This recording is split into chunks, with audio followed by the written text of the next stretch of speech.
Hai fans setia ya, hai muhabbatin, kali ini masih dalam menceritakan suasana berduka di rumah keluarga Bala. Isita sedang ngobrol dengan Mihika, sementara Sagun mulai merasa lapar dan ingin makan sesuatu yang enak. Akhirnya Manoj memberikan makanan ayam mentega untuknya. Sagun sangat senang dan berterima kasih kepada Manoj. Sagun dan Manoj kemudian makan malam bersama. Jika aku hamil, Ishita adalah seorang vegetarian, sedangkan aku suka makan daging-dagingan. Apakah aku tidak apa-apa? Aku rasa seharusnya aku makan vegetarian saja. Kamu yakin? Tanya Manoj heran. Sagun mengangguk mengiyakan pertanyaan Manoj. Kalau begitu kamu makan panir saja. Kamu itu selalu saja mengejutkan aku. Aku rasa sampai hari ini aku masih belum juga mengenal dirimu. Tapi kamu tahu, aku rasa Rahman dan Ishita itu beruntung karena kamu yang menjadi ibu pengganti untuk bayi mereka. Puji Manoj sambil menikmati makanannya bersama Sagun. Di rumah keluarga Bala, Nilu menemui Ishita di kamarnya dan memberitahu Ishita kalau Ruhi menangis terus dan bertanya tentang Ringki yang telah meninggalkan mereka. Ishita bergegas masuk ke kamar Ruhi dan mencoba menghiburnya. Ruhi segera memeluk Ishita sambil menangis. Ruhi, ayah dan ibu Ishi tidak akan pernah meninggalkan kamu sayang. Ibu Ishi janji kalau ibu Ishi tidak akan pergi meninggalkan Ruhi, ujar Ishita sambil memeluk Ruhi. Sekarang Ruhi harus bisa menjadi para orang tua dan juga harus berani. Sekarang kamu harus tidur. Saat itu mereka mendengar teriakan Rahman yang sangat keras. Mereka semua tertegun mendengarnya. Simi, tolong tidurkan Ruhi dulu. Ishita bergegas turun ke bawah untuk melihat apa yang terjadi di sana. Saat itu Rahman sedang menampar dan menghajar Mihir sambil berteriak. Kenapa kamu berbohong kalau kamu telah berada di Delhi sejak 2 hari yang lalu? Bentak Rahman marah. Rahman, bagaimana kamu tahu? Patak yang mengatakannya padaku. Mihir telah menipu kita. Ishita menyela ucapan Rahman. Rahman, tenang dulu. Kita bisa membicarakan tentang hal ini nanti, pinta Ishita. Adikku telah meninggal, Ishita.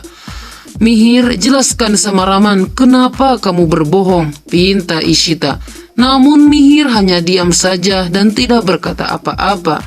Rahman berikan Mihir kesempatan untuk menjelaskannya. Dia tinggal di sebuah hotel dengan mengubah namanya. Tanya dia kenapa dia melakukan hal ini, bentak Rahman. Ishita kembali meminta Mihir untuk mengatakan yang sebenarnya. Seluruh keluarga Bala juga menanyakan ke Mihir, namun Mihir masih saja bungkam. Rahman lalu kembali menghajar Mihir. Rahman, kendalikan dirimu, pinta Bala yang mencoba menenangkan Rahman. Sebaiknya polisi datang ke sini dan bertanya padanya tentang kenyataan yang sebenarnya. Semua orang terkejut mendengar ucapan Rahman. Tidak Rahman, kita tidak akan membawa Mihir ke kantor polisi. Dia itu bagian dari keluarga kita. Rahman langsung menyela ucapan Ishita. Aku sudah berbuat banyak padanya. Tapi apa yang telah dia lakukan? Sekarang Mihir akan mengatakannya pada polisi tentang apa yang sebenarnya dilakukannya. Rahman langsung menggerget Mihir dengan keras. Mihika menangis dan terperangah melihatnya, lalu berkata pada apa? Paman, ini salah. Bagaimana bisa Kak Rahman tidak percaya pada Mihir? Rahman sangat spontan reaksinya. Mungkin karena adiknya meninggal. Dia jadi marah dan khawatir. Aku yakin dia pasti akan memenjarakan Mihir selama 2 atau 3 hari. Sahut apa? Kalau Mihir berada di Delhi sejak kemarin, tapi apakah ini membuktikan kalau dia yang membunuh Ringki? Mungkin Mihir sedang ada pekerjaan. Ini tidak adil paman. Kak Rahman seharusnya ngobrol dulu dengan Mihir.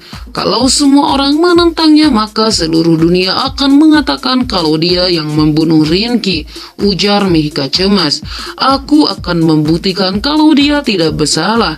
Aku akan pergi ke kantor polisi, ujar Mihika. Di kantor polisi, Abhishek mulai menginterogasi Mihir. Ishita dan Raman berdiri di luar jeruji besi. Raman, aku mohon hentikan Abhishek. Mihir itu sudah seperti adik kita sendiri. Rinki juga sudah seperti anak bagiku. Aku mencurigai Mihir. Biarkan polisi melakukan pekerjaannya. Raman segera pergi dari sana. Mihir, katakan pada kami kenapa kamu membunuh Rinki. Tapi kamu berada di Delhi sejak kemarin kan? Ya, itu benar, ujar Mihir. Lalu kenapa kamu berbohong pada semua orang? Apa yang kamu lakukan dalam 2 hari ini? Ishita menyela ucapan Abhishek. Mihir, katakan saja alasannya. Aku tahu kalau Rinki punya selingkuhan, tapi aku tidak mengatakannya pada siapapun kalau aku sudah pulang. Temannya Rinki mengirimkan foto Rinki sedang bersama Kumar.